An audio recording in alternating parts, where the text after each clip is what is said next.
Hello, dear friends. We're continuing our program, Secrets of the Eternal Book. Beresheet, Chapter 6. We're talking about the mysteries of the Pentateuch, and we're discovering them with the Kabbalist, Dr. Michael Lightman. Hello. I think that today we're gonna finish this chapter. You think so? I hope. Around every word here, we can build an entire show. That's how I feel about it, and it's amazing. The further we go, the more interesting it becomes. Because every word is based on entering the phenomenon that the word describes and exiting it. We have the letters, right? So it's ta'amim, nekudot, tagin, and otiyot, 4 degrees of attainment of the inner meaning of the word ta'amim, nekudot, ta'amim, and otiyot. And only the last degree of attainment is called a word. Ot comes from the word symbol. In Hebrew, ot means letter. Right, coming from the word symbol, meaning it's not just a sign, it's a symbol that shows us through the outer form its 3 internal states, ta'amim, nekudot, and tagin. Can this somehow be translated into Russian? Ta'amim means tastes, meaning the light itself, that you feel when you attain the meaning of the letter. Nekudot means the light that exits when you exit, namely the light of attainment, the light of entering and exiting the state. It's as if I enter and exit something. And these 2 opposite directions, it's as if I meet somebody and I part with them. These are different states. So I tasted it and the sensation stays with me. Right. These differences between coming closer and departing, they build in us, from this contact, all sorts of effects. All these effects, taken together with the attainment of this entire property, which I'm having contact with, are called signs, symbols, or letters. So, when I gradually enter some new state, then entering into it and exiting it creates a sequence of interconnected letters, and therefore they're called a word. In the beginning, there was a word, meaning what? That, to begin with, you can't attain anything unless you enter that state and exit it, and it builds in you this feeling of a full, complete contact, understanding, connection with some spiritual phenomenon. Beautiful. So the more I enter and exit, the stronger the feeling that I have. And every word in the Bible means entering and exiting these states. In the end, going over all of these biblical words by entering and exiting, you're building within yourself the impressions, and you're changing yourself in order to match those words, meaning you can't get acquainted with any phenomenon unless you have developed the properties, qualities, the understanding in you, meaning the feeling of the mind to comprehend this phenomenon, to connect to it. Thus, by going over all of these biblical words from the beginning to the end of the Bible, you're going through all these states, and when you have completely corrected yourself, you become equal to the Creator. Sometimes I get this feeling that it's impossible to attain it. No, it's not something that we can avoid. As it says, every lady cook, even if she doesn't run the country, she will reach the state that is equal to the Creator. Each of us must return to the root from which we have all descended. Nowadays, the lady cook tries to run the state. True. I wanted to ask, you said that in the beginning there was a word, the word. Would it be true to say that word in Hebrew means milah, from the word milui, fulfillment, that first there was fulfillment? Right. Because people think that at first there was a word, like a word, that it was suddenly sounded through the loudspeakers. Well, the word of God, everything was created by it. This is exactly what word means. So, fulfillment. Right, being fulfilled with light. So the first phase is being fulfilled with light, and then it exits, and then the sensation of fulfillment up to the fourth phase, and that's why they're called Tamim, Nikudot, Tagin, and Otiyot, the four phases of attainment. And then the created being becomes independent by attaining God's word and becomes a man. So that's beautiful. We continue reading our chapter. Now you're cursed from the ground. Now you're cursed from the ground. That's great. It's now clear to a person that's developing that from these two qualities of receiving and bestowing, you mean Cain and Abel. Right, when he started receiving for himself, he took Abel's bestowing quality and used it for his own sake, meaning he killed Abel. Yes, the usage of it, this state in relation to the Creator is a curse, meaning being the opposite of the Creator. What is a curse? The understanding, the recognition that you are the opposite of the Creator. So we're actually cursed, right? All of us. Yes. So we're all people of the land. We are. And may we attain this understanding that this is how we are. All of us. Actually, may we so much so discover that we're egoists, that we'll not be able to hide it from ourselves. You know, when a person has a small ego, he thinks that everything's fine. A big egoist realizes it a bit more. He says, everyone's that way. He justifies himself. When he has an excessive ego, he can't do anything. He acknowledges that that's how I am. And in the next stage, from this excessive ego, he starts feeling that he is opposite to the Creator. So the greatest scoundrels, they have an opportunity to start rising from their lowest downfall. And someone who didn't fall down low, he cannot rise. And therefore it's said that only where a man sinned, proving that he's a total nothing, a complete nothing, meaning he really hit rock bottom and he felt it. He felt that he is a nothing. Then from that state, he will start rising. And therefore, our entire evolutionary development is actually the development of our ego that's becoming greater and greater, and us reaching a greater and greater understanding that we're actually immersed in the ego. You know, some people say, he's such a scoundrel, it's impossible to correct him. That's not enough yet. Now you're cursed from the ground, which has opened its mouth to receive your brother's blood from your hand. When you cultivate the ground, it will no longer yield its strength to you. You will be a vagrant and a wanderer on the earth. Cain said to the Lord, "My punishment is too great to bear." It's truly harsh. This means that you will search for something inside your desire to enjoy. Meaning, to give something, receive something, give, receive something in return. To use Abel's quality for yourself, and Cain will never be able to satisfy it with that. And to this day, this is the state that we're in. We're running after different pleasures all the time. I haven't finished the first thing, and I already think about the next thing. And this is our life. This is our curse. This means to be a wanderer. Yes, it is. Every time that we run after a new delight, and every time in advance we already understand that there's nothing that I can do about this. But what can you do? Because without feeling some micro dose of fulfillment, I feel that I have no life. This is why this is our present condition, where today's generation is in drugs and depressed and detached and everything. This is already the attainment of that level of wandering around. So it's enough already to wander upon this earth. Earth in Hebrew comes from the word ratzon, desire, and I can never fulfill it. So how can I come out of it, rise above it? And so in this generation, we already feel that we have to do something about ourselves, about being wanderers on this earth.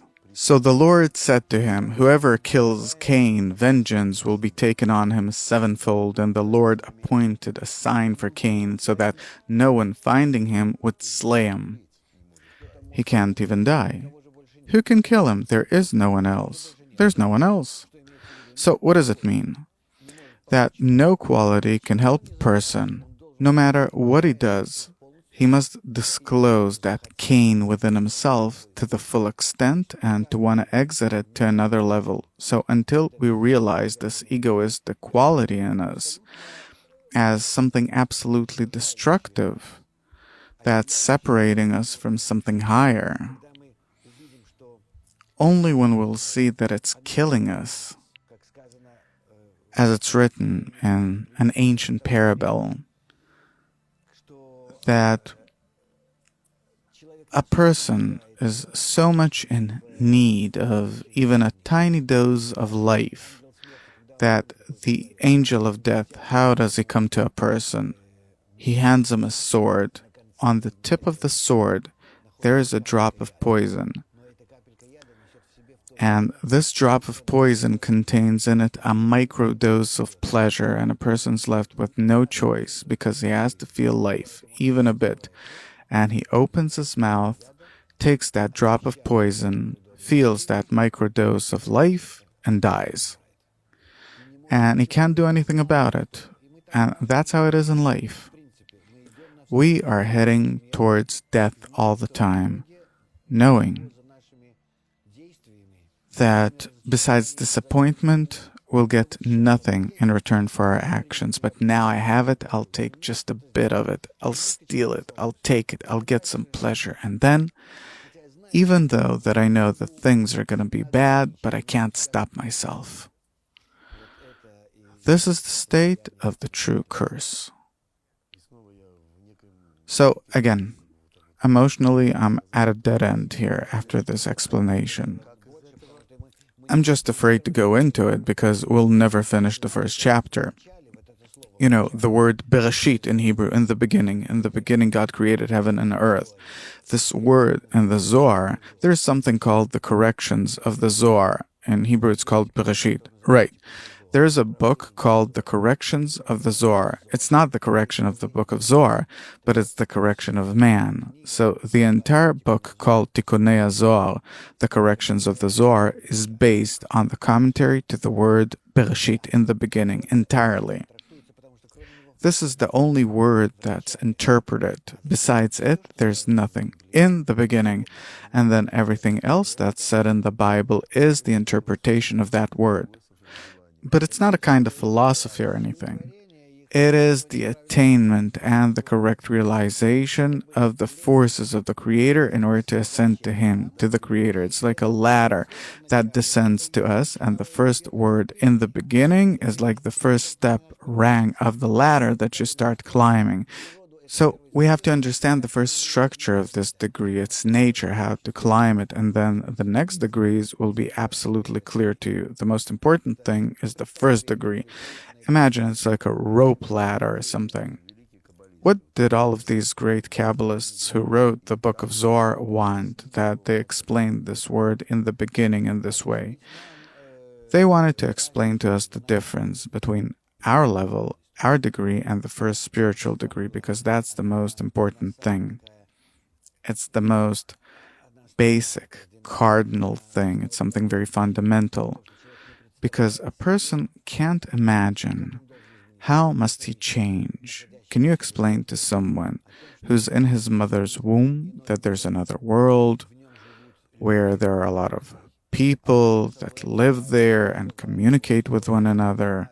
They talk, they build, they live, they suffer, they enjoy. Can you explain this to someone who's in his mother's womb that actually on his level has everything that he needs? That there is something else that exists. We are even more separated from the spiritual state because we have different qualities, opposite qualities. The embryo in his mother's womb is a person, he's a human being. Only he's still on this inanimate level. He doesn't exist in and of himself. He wasn't born yet, meaning, right? Everything's given to him with the help of the upper superior organism, the mother. And after that comes the next degree and the next one. It all happens in the same direction. And when we enter the first spiritual degree, we have to completely invert ourselves, change ourselves. All of our pluses to minuses, all of our connections, our awareness, our decisions, everything. We have to invert it from to my own benefit to in order to bestow, from for my own sake to for the sake of others, to love another as yourself. So this word, Beresheet, in the beginning, is the beginning of that degree in relation to the Creator, and it's the most difficult thing to understand, to master. And therefore, it's the most important thing to teach to a person, to somehow bring closer to it. Then the following degrees, they're all alike. It's simply the accumulation of knowledge, awareness, knowledge, disclosure of the world.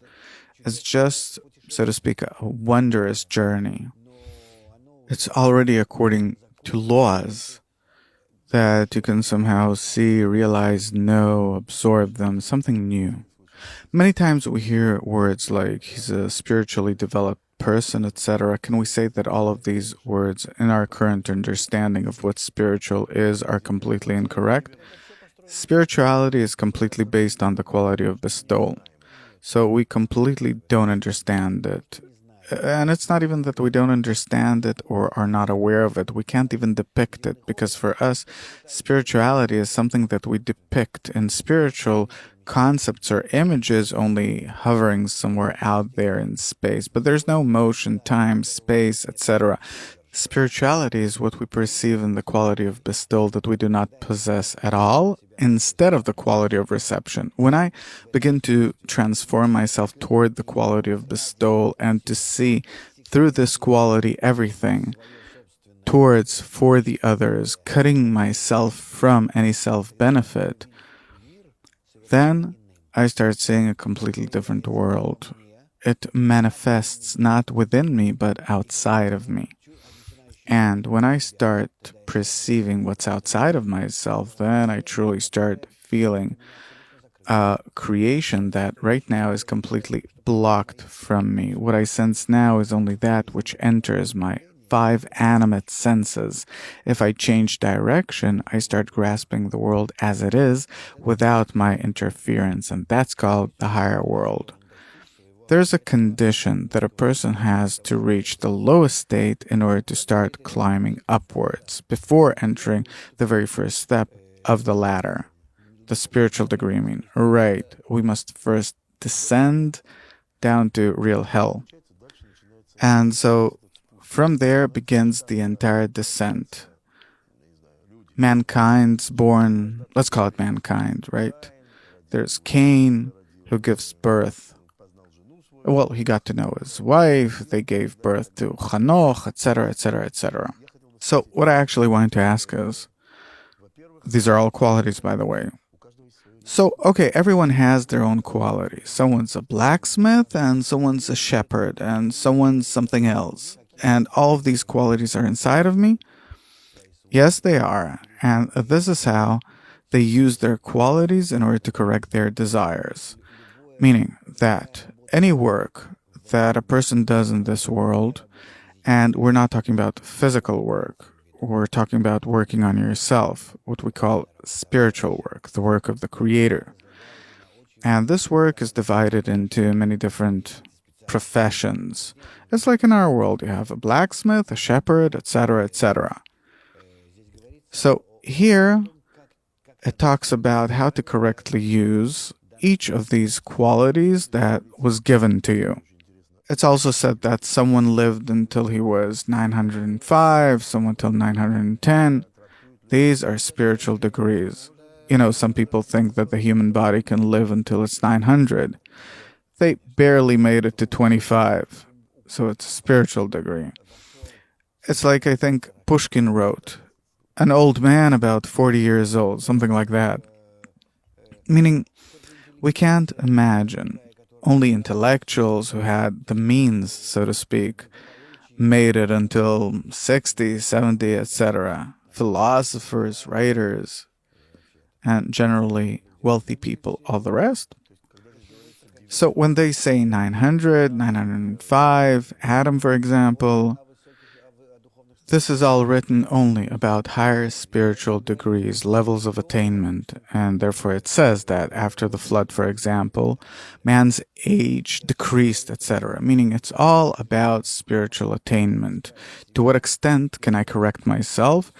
Toward bestowal and returning light. So a Kabbalist who reads it, this is what he understands about Adam, who was 800 years old, when Seth was born, etc. Of course, what do I care about how old he is, that he had such a beard, big ears, what? What difference does it make if he's old or young? The Bible explains only about the divine qualities that we can generate within ourselves in order to come closer to the Creator. Otherwise, what do I need this book for? So this is about the birth of mankind, and this brings us to the following. Noah was 500 years old. That means that we're approaching Noah. And it was said about Noah the following. That he was righteous.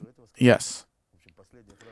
It's beautiful what it says. Then the Lord saw that the wickedness of man was great on the earth, and that every intent of the thoughts of his heart was only evil continually.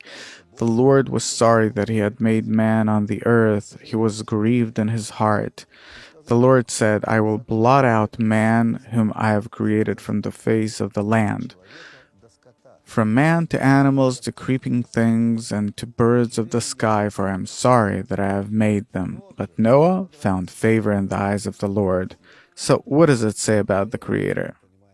That he created, then he repented, and chose this one, Noah, from all of mankind. And all the rest are guilty, including birds, sheep, poor things. Why are they guilty for being created that way? Well, man, I don't know, but still, according to what we learn and understand, that all of our qualities were given to us by nature, and nature is the Creator. So everything in us was incorporated by default. There's nothing that I choose myself. If I choose to kill or steal, I'm forced to do so. So it's not my fault if I was born in a certain family, or I wasn't brought up properly or whatever. It's not my fault. When I become a grown-up at the age of 20 more or less, right? I completely consist of what was initially instilled in me, what I got from my parents, kindergarten, school, my environment, upbringing, everything that surrounds me. I didn't create it. This is how I was made, and now I'm told that's it. You're a sinner, and now we're going to hang you. Well, accordingly, we have to change the entire judicial system. Of course, but it's not about that. The thing is, how can you demand something of a person? You can't. He is a result of the so-called system of his upbringing. Parents, society, the environment, etc. And especially if we're talking about the Creator. Everything in a person comes from the Creator. So what is man to blame here for? That he has to repent or repay for these terrible qualities that exist in him. It says here that suddenly the Creator saw that the wickedness of man was great on the earth. Of course, for example, I want to buy a glass, and I see that there's some flaw in it, there's something wrong with it. Like, man is bad, flawed. I look at the manufacturer, and I know that I'm not going to do business with this factory anymore, that they make these kinds of glasses. So the Creator, who created man, who repented about it and everything, by it he just shows his own failure. So what kind of a perforce is that he's worse than us? If you'd ask me, I'd make this world much better than the Creator, right? So I'm better than he is. I'm smarter, wiser, etc. So what are we talking about eventually? The upper force or some imagination of ours? So obviously, the Bible, it doesn't speak in plain language, explaining that the Creator repents. And how does he repent? He's going to drown them all. Meaning you created them bad to begin with, and you're destroying them now. So can we take an example from that for our laws? I agree with every word. And this is what happens. We take A person, a child who was brought up in terrible conditions, in a terrible society, and also started stealing. We grab him and throw him in jail. This is what the Creator does. We created him that way, and now we're destroying him. And this is what he does now. He brings a flood upon those miserable things that he created the way that he did, and he says, I am destroying you because you're bad. Why are you bad? Because this is how I made you. So where is there some kind of basic justice here, or sincerity, or something? It's also very cynical. Some kind of remorse, something, nothing. So what's the answer? The answer is simple. Of course, the Bible doesn't talk about these things in human terms. And in general, it doesn't explain anything on the human level. It says that these forces in a person have developed to a point where, unless they get an additional positive force called water, the flood, so to speak, unless their negative value disappears from within us, and so that the positive and the negative, with the help of water, because water symbolizes cleansing, unless they go through this cleansing, we will not be able to continue advancing toward the Creator with these forces. So a person in his inner development, through the development of his inner Adam and Eve, Cain and Abel, and after many, many degrees, he reaches the degree of Noah. Noah is the 10th degree from Adam. There are 10 generations from Adam to Noah in the Bible, and this, the 10th generation, that is, symbolizes a complete degree. And when this complete degree was finished, now we have to rise to the next degree that has to be qualitatively different. And this is symbolized by the flood, that you cleanse all of your previous states, you invert them and rise to the next level, and this state is called the flood, meaning that all the past is erased. The entire egoistic implementation of your desires and intentions are destroyed, and they rise to the next level. So the flood, in and of itself, is the upper light that comes down upon a person, the so-called light of chasadim, of mercy, that comes down upon a person, and a person starts feeling additional new spiritual forces in him, with the help of which he can ascend to the next degree. The previous degree and all of its sub-levels are completed, and he enters the next degree from Noah to Abraham. And we'll talk about this on our next chapter called Noah. But what I'd like to ask is, what does it mean that he chose Noah from all? That, so to speak, everyone else can be destroyed. Meaning that except for this one quality that a person attains on the final degree after acknowledging all of his previous states and metamorphoses, he attains the state called Noah, and this state is the key with the help of which he enters the next degree, and all the previous states, they're included in Noah, and they're as if erased, and only Noah. If you have reached this 10th degree, and that's how it's called, Noah, it's the generation of Noah. With the help of this quality, you enter the next degree. This means to be favored in the eyes of God. Well, metaphorically you can say that, meaning in this state you become worthy of your future development. And again, everyone has to attain the degree of Noah.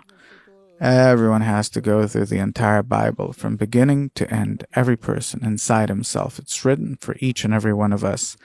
The Bible, Torah in Hebrew, comes from the word horah, instruction, meaning that this is the instruction of how to change man from the original state that he was born in and until his final state where he has to become like the Creator. It takes several lifetimes, not just one, but one way or another a person has to reach it. But we are in a state where we're getting closer and closer.